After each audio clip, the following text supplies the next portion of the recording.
네, 반갑습니다. 시청자 여러분. 오늘 이제 총선이 50여일밖에 남지 않은 상황입니다. 그래서 이 총선을 어떻게 바라보고 계시는지 우리 전문가 한 분을 모시고 인터뷰를 좀 진행해 보려고 하는데요.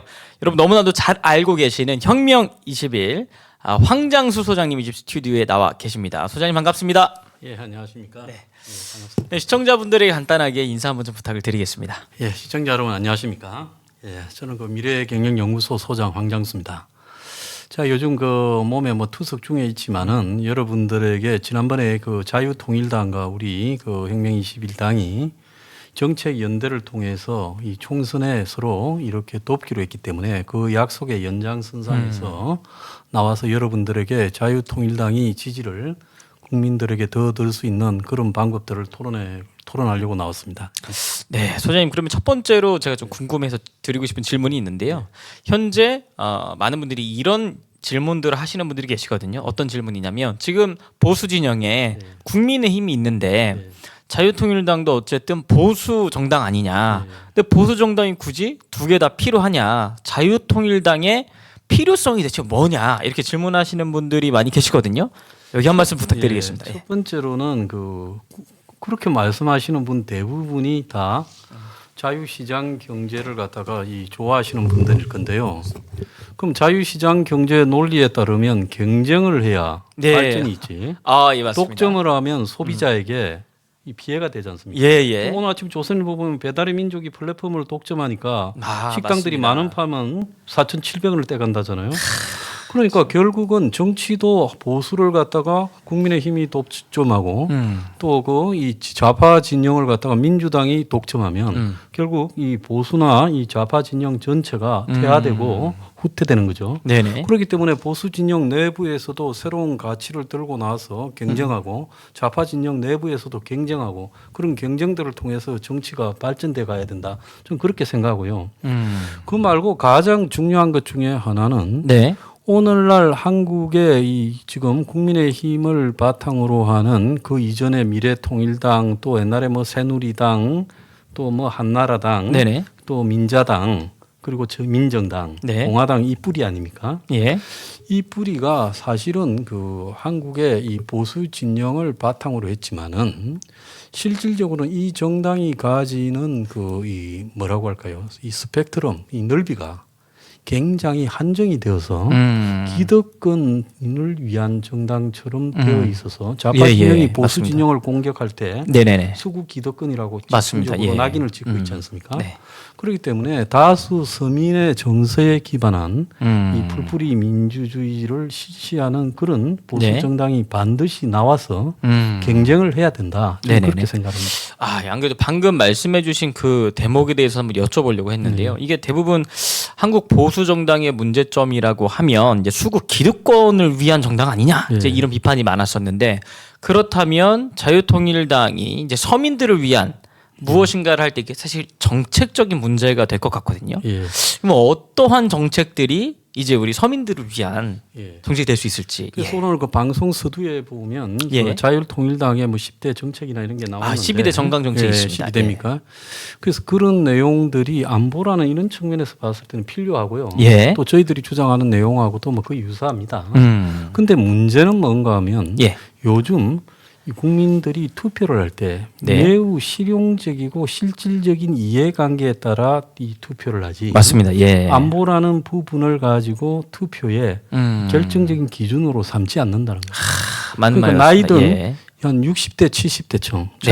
자유통일당의 지지 기반이 이 확고한 계층에 있는 분들이나 네. 국민의힘을 지지하는 사람들은 안보를 좋아하지만 네네네. 사실 그분들은 그냥 둬도 찍거든요. 근데 중요한 20대, 30대, 40대, 50대까지도 지금 현재 안보적 가치가 이 투표에 결정적인 영향력을 행사하지 못한다는 겁니다. 먹고 사는 문제가 중요하죠. 그렇기 예, 때문에 맞습니다. 제가 이 현재 자유통일당의 가치에 네. 혁명 21이 주장해온 5+3 정책 같은 주거, 보육, 요양, 일자리, 외노자, 플랫폼, 사교육 폐지 같은 내용들을 넣어야 그것이 서민들에게 피부로 다가와서 외연을 이렇게 폭발적으로 확장시킬 수 있다 이렇게 생각합니다. 아, 그러면 그 정책적인 부분에 대해서 예. 조금 구체적으로 얘기해 주실 수 있는 부분들이 좀 있다면 설명을 예. 조금만 부탁드리겠습니다. 그래서 지금 그 요즘 텔레비에 보면 네. 서울 시내에 아파트를 짓는데 신규 주택의 88%가 아파트래요.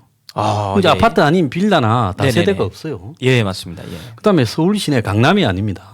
서울 시내의 한 평당 아파트 신축 아파트 가격이 3,714만 원이라고 합니다. 한 평당 3,714만 원이요.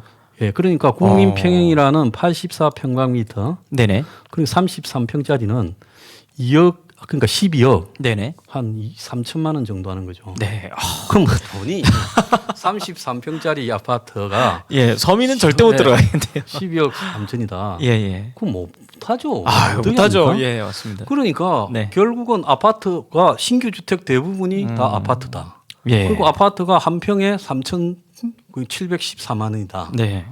그리고 월세가 서울 시내 아파트의 월세가 3분의 1이 네네. 100만 원이 넘고 강남에는 52%가 100만 원이 넘었대요. 와. 그래서 지금 전세가 없어지고 전세가 폭등하는데 네. 월세 사러 가는데 월세도 올라가요. 예.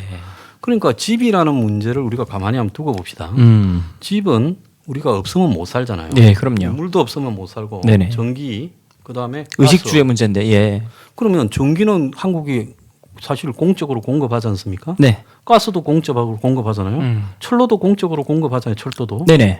그거 요즘 뭐 대중교통인 버스도 사실 공공이잖아요. 지하철도 그렇고요. 네. 그러면 의식주 중에서 가장 중요한 집에 있어서 이 집이 투기의 수단이 되어 가지고 네네. 기본으로 신축 아파트가 평당 3,714만 원 12억이 넘어야 살 수 있고 네. 이런 건 굉장히 잘못된 거죠. 음. 그래서 아파트를 갖다가 원가로 싱가포르처럼 정부가 지어 가지고 원가로 이 출산을 하거나 네네. 새로운 신혼부부 가정이거나 이런 사람들이나 또 1인 청년 가구들에게는 이렇게 원가로 판매하자. 그래서 우리가 원가 주택을 주장하지요. 원가는 얼마나 되나요, 대표님?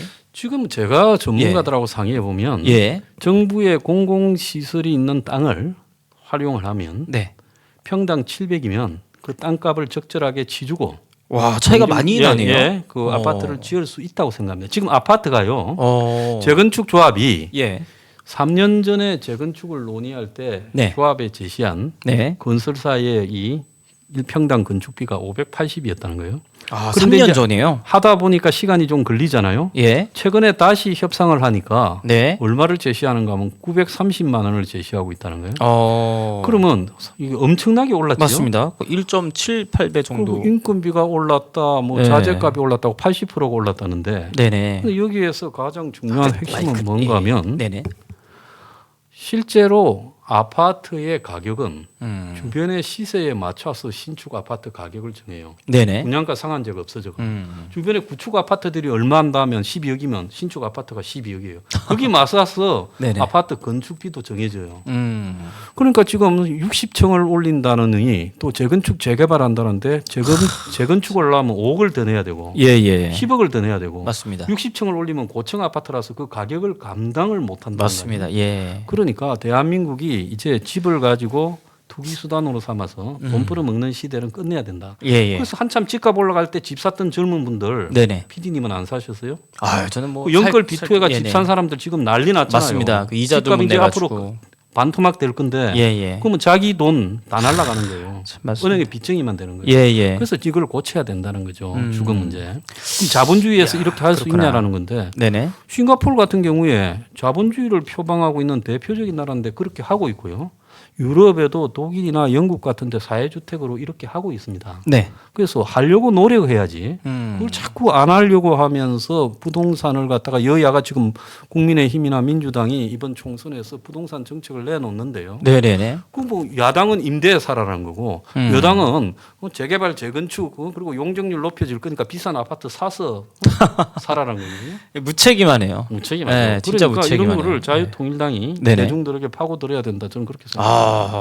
이거는 저도 얘기를 들으면서 솔깃솔깃하는 부분 자체가 사실 문재인 정권 때 말할 수 없을 정도로 집값이 올랐죠. 폭등을 했잖아요. 네. 그래서 그 당시에 20대, 30대들이 내 집 마련의 꿈은 사실상 포기를 해야 된다. 예. 이런 말들이 나올 정도였는데 이 얘기를 들으면서 와 너무 획기적이다라는 생각이 좀 많이 드는데 실제 서민들에게 피부에 와 닿을 만한 정책 같습니다. 예, 그래서 네. 그런 것들을 제가 그냥 단순히 놓은 게 아니라 한 네. 10년 이상 고민을 한 겁니다. 와 그렇구나. 예, 그 다음에 이제 두 번째로는 네. 그 사교육을 폐지해야 된다. 어. 근데 당장 폐지를 시키는 것은 현실적으로 어렵다면 그렇죠. 예. 저는 사교육을 공교육 내에 흡수해야 된다. 요즘 뭐 돌봄 학교라고 해가지고 네네. 뭐 2시간 연장을 맞습니다. 한다. 예. 그런 정도가 아니라 지금 학교 시설이 학생들은 줄어들고 네.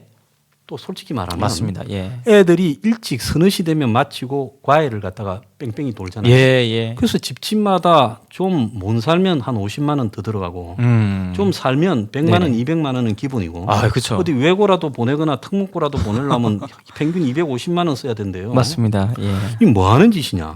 그래서 저출산이 세계적으로 심한데 서울에는 지금 출산율이 0.58이래요. 와, 진짜. 그런데 서울에서 애를 안 놓는 게 집값 비싸고 과외 비용이 비싸니까 사교육 경제적인 비용 때문에 문제. 예. 안 놓는 거예요.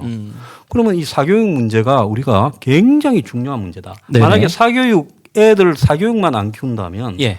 그 돈을 가지고 저축을 한다면 부부가 행복하게 살 수 있죠. 애도 잘 키우고요. 그래서 학교에 사교육을 흡수해서 학교에 중교사 제도를 도입해 가지고 초중고등학교에 국영수부터 사회과학까지 시험을 쳐서 일정한 수준 이상이 되는 가르칠 능력이 있는 사람을 네네. 수십만 명을 공적으로 채용을 해서 예. 학교에 3시 되면 딱 이제 정규 교사 수업이 끝나면 예. 과목별로 자기가 골라 가지고 수업을 받게 하고 그 가격은 예. 집의 소득 수준에 따라서 동사무소에서 네. 바우처 쿠폰을 사 가지고 집이 어려우면 네네네. 공짜. 뭐 집이 뭐 살만하면 한 5만 원. 예. 그냥 평균 한 1, 2만 원. 네. 이런 식으로 해 가지고 학교에서 계속 예능까지 태권도 심지어 뭐 음악 피아노까지도 학교 예체능, 시설을 예. 가르치는. 이게 내가 왜 이 생각을 했는가 하면요. 예. 대치동에서 결국 몇 사람의 학원 재벌 말고 돈 버는 사람은 예. 학원 선생이나 학원주가 아니라 그 학원이 들어가 있는 빌딩주라고 들었습니다. 아, 그렇구나. 그러니까 사교육 비용의 상당수가 예, 예. 이 시설 강남에 그렇구나. 예, 예. 강남에 그 네네네. 고급 주택가에 있는 시설에 또 엄청난 몰려 있잖아요. 또 몰려 그런 데는. 있잖아요. 예. 그러니까 학교가 어마어마한 시설을 가지고 있어요. 요즘 좋잖아요, 학교가. 아, 그럼요. 예. 근데 그걸 다 놀리고 있어요. 그러네요. 그러니까 예. 그걸 통해 가지고 학교에 이 사교육을 대체할 공교육 내로 흡수를 하게 되면 첫 번째로 사교육 비용도 줄이지만 둘째로 이 청년 일자리 창출. 대학 네네. 나와가지고 놀고 있는 수많은 사람들에게 맞습니다. 국가가 예. 준공무원 형태로 그래도 연봉 한 3천만 원짜리 일거리라도 줄 수 있다는 생각입니다. 와, 그래 이게 사교육 문제가 일자리 문제까지도 창출할 수 창출하는 있는 연결되는 거죠. 연장선에 있다고 예, 보니 예. 맞습니다. 그 소장님 혹시 이런 건 좀 어떻게 생각하시는지 궁금합니다. 예. 어떤 거냐면 사실 요즘에 뭐 대학 안 나온 사람이 없잖아요. 예, 대한민국 예, 내에서요. 예, 예. 그런데 막상 대학교 4년제를 나오고 난 이후에 본인이 전공했던 분야에서 일하는 사람이 한 5%도 안 된다고 하더라고요. 그럼요. 특히 또 예. 인문계 같은 경우에 예, 예. 거의 전공을 살려서 갈 수가 없죠. 경제학 계열이 아니면 경영으로. 맞습니다. 예. 그러면 거기에 수많은 놀고 있는 사람들이 네네. 그렇게 가르쳐서 그 사람들 중에 애들을 가르치는 탁월한 능력이 검증되는 사람이 있을 거 아닙니까? 네네. 그럼 그런 사람들을 또 교사로 임명케 하는 인센티브까지 부여하고요. 이런 방식으로 해서 네네. 제가 봤을 때 이걸 갖다가 해야 된다. 저는 그렇게 봅니다. 즉 솔직히 말하면 지금 이 사교육도 양극화가 돼가 예, 예, 맞습니다. 예. 극단적으로 인터넷 강의 등을 통해서 돈을 쓸어 담는 사람들이 있고 예, 맞습니다. 또 나머지 하고 나는 사람들 영세업자들이거든요. 그렇기 때문에 이걸 이 학교에서 흡수해야 된다. 저는 그렇게 생각합니다. 야, 맞습니다. 아, 이 정책적인 부분들이 진짜 서민들의 피부에 와 닿는 정책이 사실 이 거대 정당에서 나와야지만 된다고 생각을 했는데 실제 거대 정당에서는 그런 데 별로 관심이 없어 보입니다. 특히 민주당 같은 경우에는 지금 예. 한국의 대부분의 학원 재벌들이 네네. 운동권 출신들이 대치동에 가서 한 거 아닙니까? 아, 그들하고 굉장히 연결돼 있으니까 사교육 네네. 폐지라는 부분에 별 아 관심이 소리를 없고요. 낼 수가 없네요. 예. 또 국민의힘 같은 경우에는 지난번에 한번 네네. 그 이 뭡니까 수능 시험에 예. 문제 유출이니 뭐그 맞습니다. 콘텐츠 문제로 두들겨 잡는 척 하더만 그 수준이 다예요. 왜냐하면 어쨌든 그 국민의힘의 그 기득권 상층에 있는 사람들은 네. 자기 자녀들이 사교육에다 수혜자들일 가능성이 높죠. 그러네요. 그렇기 때문에 그걸 말할 고치려고 수가 안 없겠네요. 하죠. 예. 그래서 대중들이 가장 문제가 되는 것은 네. 피부로 집 때문에 평생을 고생하고 그다음에 자식 교육시킨다고 사교육비로 평생을 고생하면서 이런 부분에서 실제 투표를 할 때는 네네. 이 각성의 결과에 따라서 안 움직인다는 거죠. 이 외에도 이제 제가 이야기를 간단하게 좀 더 하면 네네. 한마디로 그 지금 이 보육 비용, 예. 애들을 키우는 비용이 너무 많이 듭니다. 맞습니다. 예. 그래서 그거를요. 네. 저는 이제 어린이집 그리고 유아원, 유치원 이런 것까지 전부가 정부가 공영화해서요. 초중 고등학교 1층에다가 네. 병설 어린이집, 병설 유치원을 다 의무적으로 만들게 해야 된다고 봐요. 학교 다 교통 좋은 데 있잖아요. 예, 맞습니다. 곳곳에는 예. 학교는 다 있잖아요. 동네에. 그럼요. 예. 근데 요즘 보세요. 어린이집이 장사가 안 돼서 애들이 작아서 문을 닫고 유치원이 문을 닫고 그리고 정부가 유치원 맞네요. 보조금을 예. 갖다가 3, 40만 원 주고 네네. 그렇게 하지만 유치원이요. 애들한테 영어 배울래 뭐 배울래 해가지고 또 과목 늘려가. 결국은 자기 돈이 또 그만큼 더 들어가요. 맞습니다. 예. 그래서 이게 잘못된 거다. 음. 애는 낳기만 하면 예. 그걸 갖다가 어릴 때 잠깐 이제 부모하고의 스킨십이라든지 이런 부분에서만 정서적인 부분에서만 부모가 돌보고 네. 그 다음에 이제 요즘 다 맞벌이 시대니까 어머니가 일하러 가면 어린이집, 유치원까지 전부 정부가 공영화해서 교육을 시켜야 되는데 그래서 그 부분을 어디로서 하게 하느냐. 네. 학교 시설이 남아 돌기 때문에 학교 1층은 네네.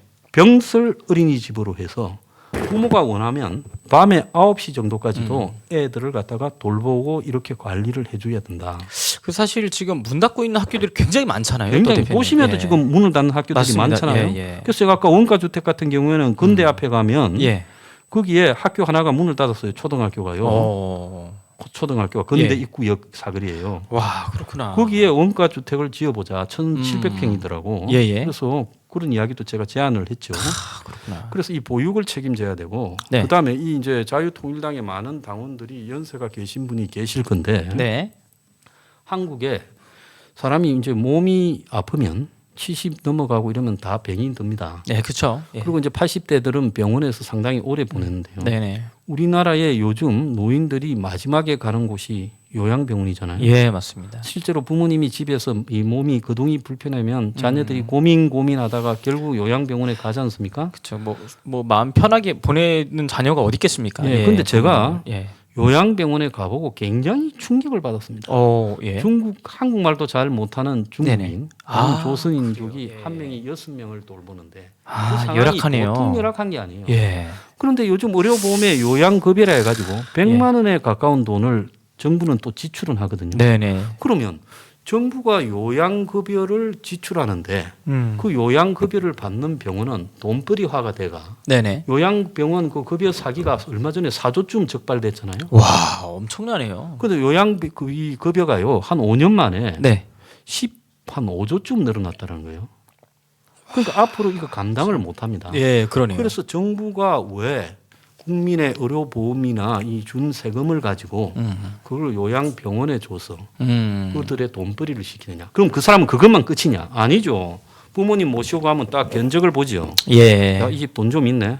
제대로 대우받으려면 사람 하나 더 붙이고 약물 치료해야 됩니다. 2, 300씩 400 올라가거든요. 그래서 그렇구나. 이 요양 부분만큼은 네. 평생을 국가를 위해서 일을 하고 세금을 낸 한국의 성실한 국민이 나이가 들어서 네네. 요양병원에 가서 제2의 고려장 취급을 받는 것은 아니다. 이것은 국가가 공영화를 통해 가지고 네. 제대로 노인들이 노후를 보내고 가실 수 있게 해야 된다라는 이야기입니다. 근데 진짜 고령화 사회로 가고 있기 때문에 지금부터 준비하지 않으면 앞으로 더 문제가 심각해질 것 같습니다. 그리고요. 예. 정부 지출이 너무나 비효율적으로 낭비되고 있기 때문에 이건 정부가 직접 지출하고 손을 대야 직접 되는데. 관리해야 되는. 그런데 여기서 한번 보세요. 네네. 아까 제가 두 번째로 보육을 이야기했지만 여기서도 만약에 어린이집이나 유치원, 네. 유아원 등을 갖다가 이 공영으로 관리하면 네네. 엄청난 인원을 수십만 명을 채용할 수 있죠. 네네. 그리고 일본 같은 경우에도 1년에 수만 명을 채용해요. 노인들 돌보라고. 아, 그렇구나. 개호 예. 요원이라고. 네. 그래서 요양도 공영화를 하면 수십만 명을 채용할 수 일자리가 있습니다. 또 창출이 그래서 적어도 되네요. 예. 한 2명을 한 명이 돌보게 네. 노인 2분을요. 자, 이런 방식으로 젊은 사람들에게 국가가 공적인 일자리를 창출해야지 민간이 일자리를 만든다고 흔히 말을 하지만 우리가 네네. 뻔히 보이잖아요. 아, 그렇죠. 자영업자 다 망하고 있고 지금 이 사기업들이 저성장 시대에 일자리를 창출하기는 점점 어렵습니다. 말하기는 쉽죠. 예, 예, 말하기는 그러면 쉽지만. 국가가 이런 공영으로 사교육이나 요양이나 보육에서 예. 일자리를 창출하고 그걸 또 월급으로 주면 그 사람들이 쓰잖아요. 네. 그래서 경제가 순환하면서 돌아가는 것이다. 이런 거를 갖다가 저는 네 그래야 된다 이런 이야기죠.